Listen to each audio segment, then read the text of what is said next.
Znam da se žurimo tako. Idemo vidjeti nove dresove. Ajde idemo, ajde. Ovo je za tebe, a ovo pretpostavljam da je za tebe, Sofija, je li tako?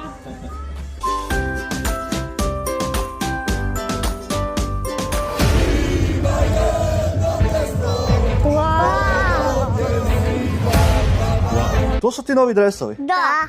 Kako su dobri. Kako se vama sviđaju? Dobri su. Ovo je prvi dres, ima lijepo plave crte.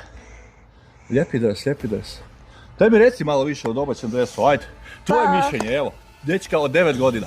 Pa dobar je, sve super. Ko pravi, a? Da. A dobro, malo mi je prevelike, nema veze. Moraš narasti. Dobro.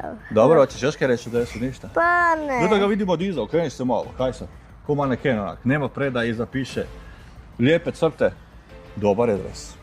Sviđa mi se. Neki vele da je dres prejednostavan. Svako ima svoje mišljenje, pa ne mre svima biti dobar. Kaj ne? Da. Meni je okej dres. Lijepi, dobri dres. Sofija, ti imaš kakav to dres? Gostujući? Da ti je lijepi dres? Da. Sivi je, onak. Da si ti okreni.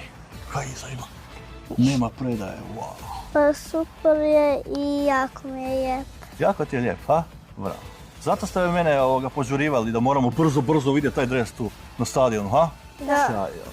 Sretno našem Dinamu u novoj sezoni u ovim lijepim dresovima. Ajmo Dinamo! Ajmo!